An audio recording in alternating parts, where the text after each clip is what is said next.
नमस्कार दोस्तों आज हम देखने वाले हैं बिहार एसआई का प्रैक्टिस सेट। और ये आपका जो प्रैक्टिस सेट होने वाला है आप देखेंगे तो ये आपका होमवर्क सीरीज है और बिहार दरोगा पीटी के लिए स्पेशल चलाया जा रहा है। ठीक है, आप यहाँ पे देखेंगे तो डे आपका 27 नंबर का है। ठीक है, इसके पहले का देखेंगे तो बहुत सारा सेट आपका अपलोड भी है, आप उसको जाकर के सारा वीडियो जो है देख सकते हैं।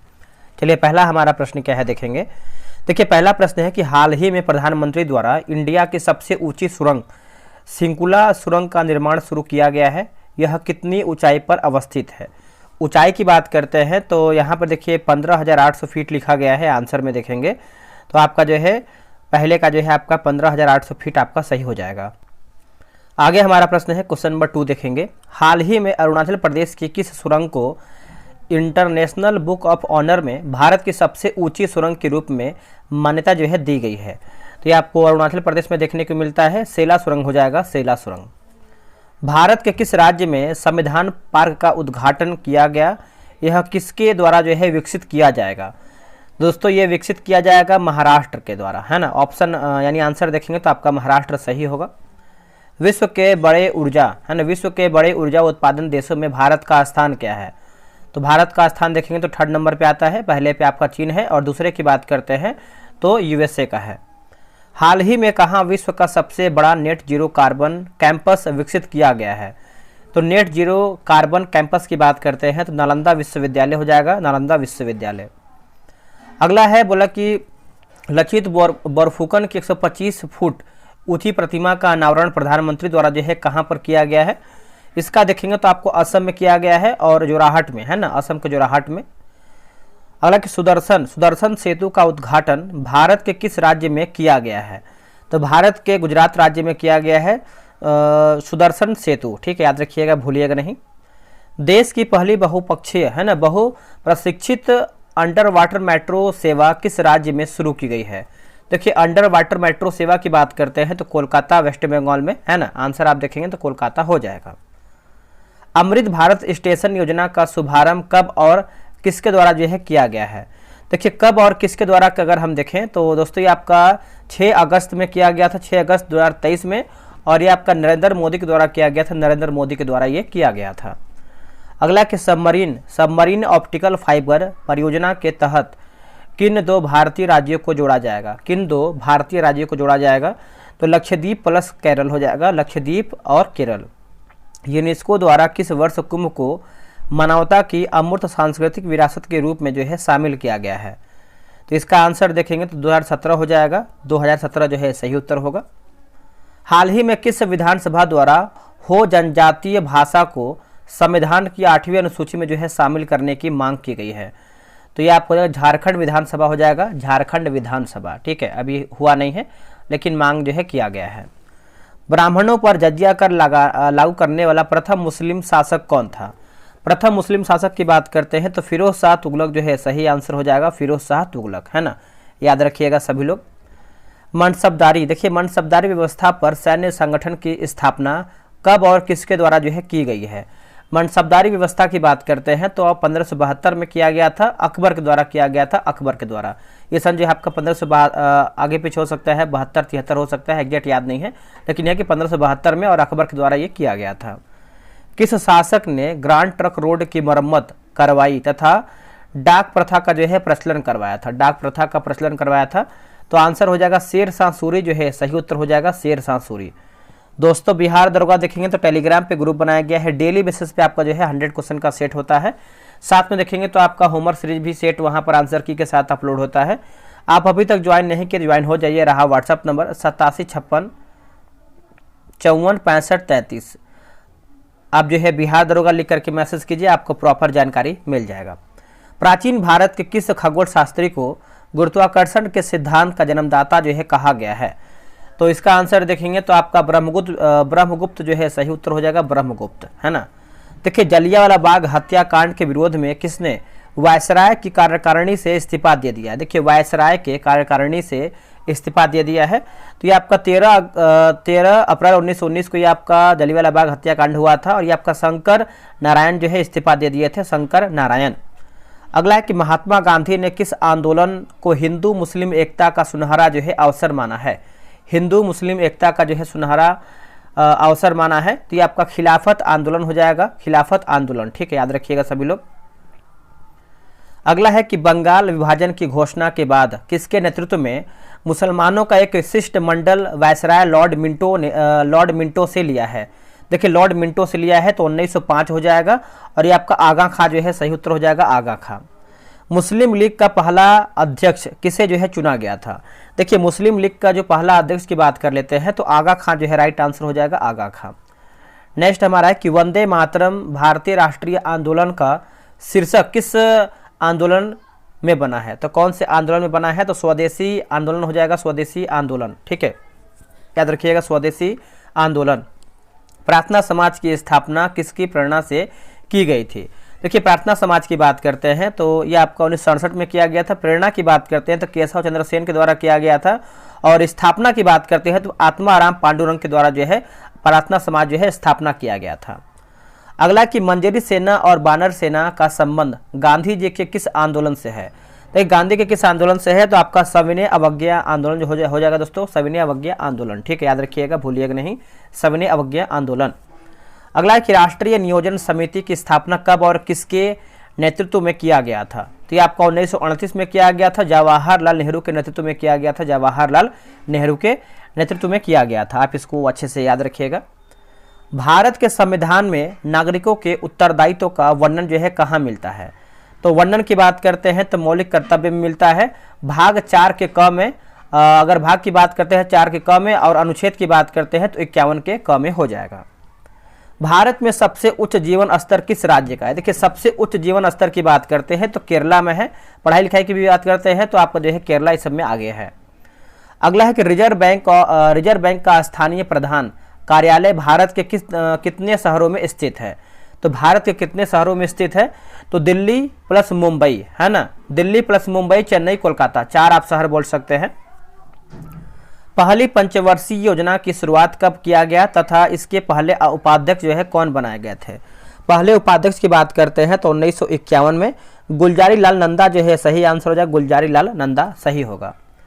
भारत की वह महारत्न कंपनी जिसे गोल्डन विकास पर्यावरण प्रबंधन पुरस्कार जो है प्रदान किया गया है।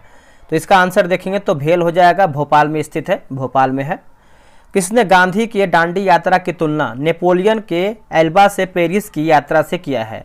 नेपोलियन के एल्बा से पेरिस की यात्रा से किया है, तो सुभाष चंद्र बोस जो है सही आंसर हो जाएगा, सुभाष चंद्र बोस। आप अच्छे से याद रखिएगा। सत्यशोधक समाज की स्थापना कब और किसके द्वारा जो है किया गया था। दोस्तों कब और किसके द्वारा किया गया था, तो 1873 में ज्योतिबा फूले के द्वारा किया गया था, ज्योतिबा फूले इसका सही होगा। सन 12 फरवरी 1922 को किस स्थान पर हुई बैठक में असहयोग आंदोलन को रद्द करने का फैसला लिया है।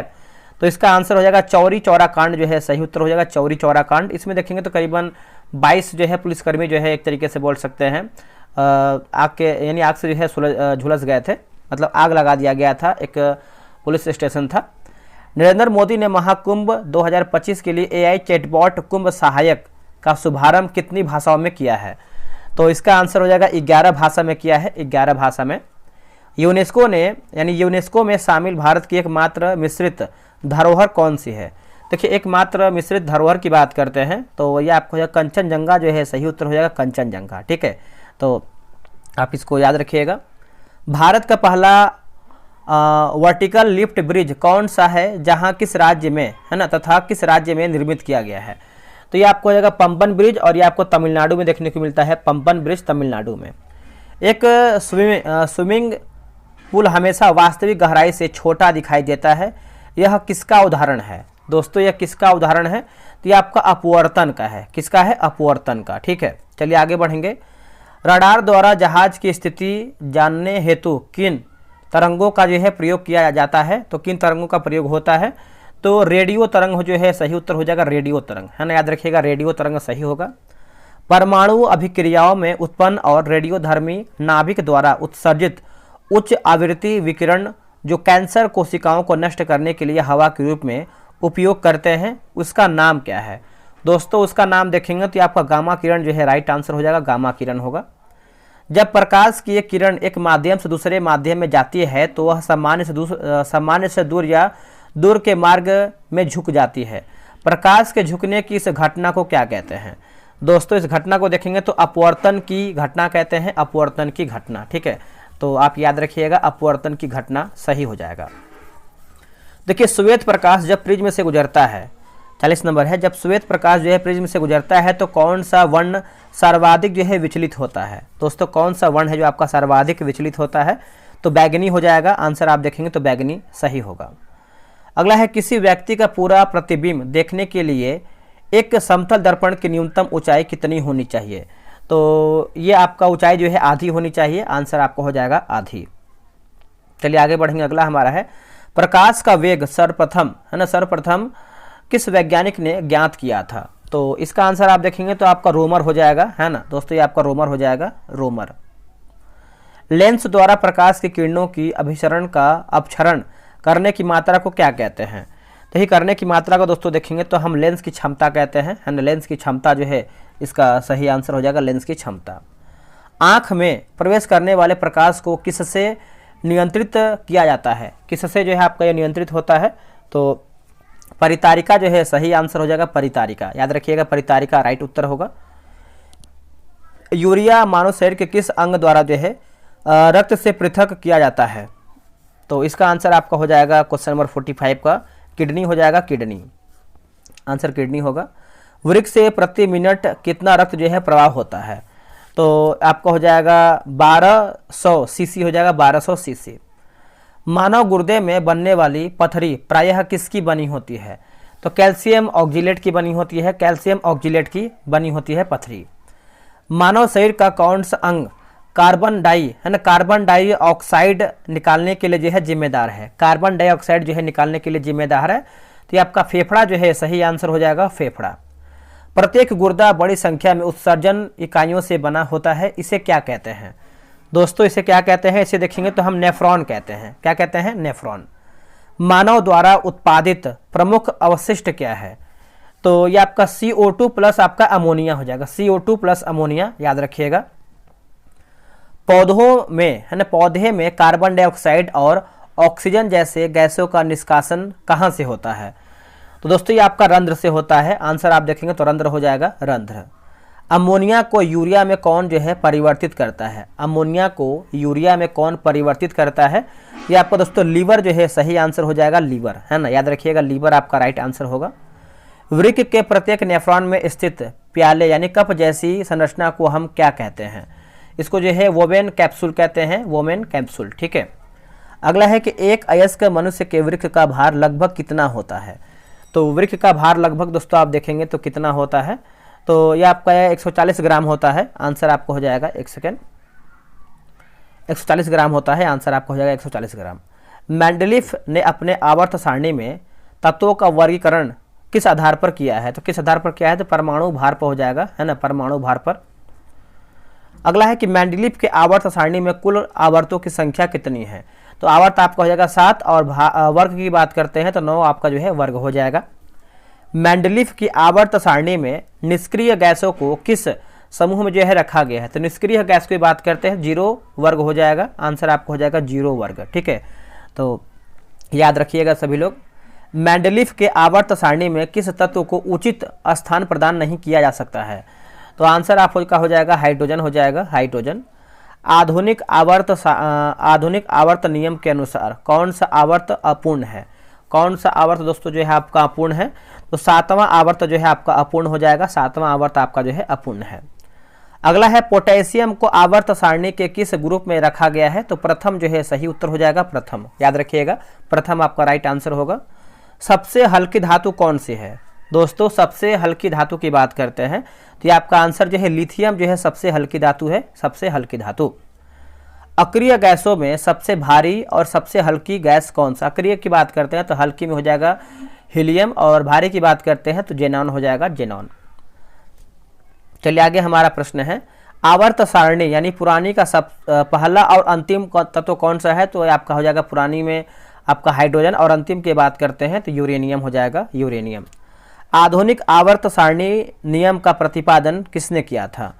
तो मोसले ने परमाणु संख्या के अनुसार। ठीक है, वर्गों, है ना, वर्गों के यानी तत्वों के वर्गीकरण के लिए निर्यक नियम किसने दिया था? तृतीयक नियम, तो ये आपको हो जाएगा डोवर्नियर जो है राइट आंसर हो जाएगा डोवर्नियर। न्यूलैंड के अष्टक नियम से प्रेरित होकर तत्वों के वर्गीकरण हेतु नए नियम का प्रतिपादन किसने किया है? तो किसने किया था नए नियम का प्रतिपादन? तो देखिए इसका आंसर आप देखेंगे तो आंसर जो है आपका मेंडलीफ हो जाएगा, मेंडलीफ। निम्नलिखित में से कौन सा तत्व जो है कार्बन ग्रुप में शामिल तत्व नहीं है? तो नहीं है तो देखिए आपका सिलिकॉन, टीन, सीसा, ये सब दोस्तों आपका शामिल नहीं है, याद रखिएगा। अगला कि लेंथेनाइट्स तथा एक्टिनाइट्स समूह तत्व किस ब्लॉक में आते हैं तथा इनकी कुल संख्या कितनी है? तो ये आपका जो है संख्या तो एग्जैक्ट आंसर नहीं मिल पाया, लेकिन एफ ब्लॉक में ये सब आता है। आवर्त सारणी में क्षैतिज पंक्तियों और ऊर्ध्वाधर स्तंभों को क्रमशः क्या कहा जाता है? इसको जो है आवर्त कहते हैं, है ना दोस्तों। इसका आंसर देखेंगे तो आवर्त कहते हैं। किसने यह माना था कि प्रकृति में केवल 56 ही तत्व हैं, आगे चलकर तत्वों का विकास नहीं होगा? तो आंसर आपका जो है न्यूलैंड सही उत्तर हो जाएगा, न्यूलैंड। नेक्स्ट हमारा है 71 नंबर। देखिए पंचवर्षीय योजनाओं का पहला योजना अवकाश कब से कब तक रहा है? अवकाश की बात करते हैं 66 से लेकर के 69 हो जाएगा, 66 से 69 के बीच में। आगे हमारा है, जैसे इसको फिर से पढ़ लेते हैं। देखिए पंचवर्षीय योजनाओं का पहला योजना अवकाश सब कब तक से यानी कब से कब तक रहा है? तो 66 से लेकर 69 के बीच में था। रोलिंग प्लान किस प्रधानमंत्री के कार्यकाल में जो है लाया गया था? तो 78 से लेकर के 80 के बीच में, और ये आपको मोरारजी देसाई के हो जाएगा, ठीक है। देखिए 8वीं पंचवर्षीय योजना किस मॉडल पर आधारित है यानी आधारित थी? तो आपको हो जाएगा राव मनमोहन हो जाएगा, राव मनमोहन। अगला है कि एनपीआर राष्ट्रीय जनसंख्या रजिस्टर की शुरुआत किस राज्य द्वारा जो है सबसे पहले किया गया था? तो असम जो है सही आंसर हो जाएगा, असम। अगला है कि भारत में बजट का पिता जो है किसे कहा गया है? तो जेम्स विल्सन जो है सही आंसर हो जाएगा, जेम्स विल्सन। कल का होमवर्क क्या है उसको आप पढ़ लीजिए आराम से, और उसको आराम से याद भी करके आइएगा। जैसे करंट अफेयर की बात करते हैं तो परीक्षा बंधन से पढ़ना है, 141 से लेकर के 145 पेज तक पढ़ना है। क्वेश्चन बैंक की बात करते हैं, बिहार दरोगा ज्ञान बिंदु का जो क्वेश्चन बैंक निकाला गया वहीं से पढ़ना है, पेज नंबर 361 से लेकर के 370 के बीच में पढ़ना है। हिस्ट्री की बात करते हैं तो राष्ट्रीय आंदोलन आपका 41 से लेकर के 47 तक जितना भी आपका आंदोलन हुआ है पूरा आपको देख के आना है। पॉलिटी की बात करते हैं तो भाग 5 सीएजी यानी नियंत्रक और महालेखा परीक्षक पढ़ के आना है। जियोग्राफी की बात करते हैं तो भारत की जनसंख्या पढ़ के आना है। और स्टैटिक की बात करते हैं यानी विविध जीके की बात करते हैं तो भारत के प्रमुख मेले या फिर मेला पढ़ के आना है। तो इतना सारा आपको जो है पढ़ के आना है। और हाँ, एक और आपको चीज़ बता दें कि जो आपका लूसेंट का होमवर्क सीरीज चलाया जा रहा है आपका जो है आज से यानी आज 7 बजे जो है रात से आपका टेस्ट जो है शुरू हो जाएगा। आप अभी तक ज्वाइन नहीं किए तो ज्वाइन हो जाइए, या आपका पूरा 1 टाइम पेमेंट करना है और पूरा जो है करीबन 70 यानी 75 दिन में जो है पूरा आपका जो आपका ऑब्जेक्टिव है पूरा समाप्त किया जाएगा। तो चलिए आज के लिए इतना ही, जय हिंद।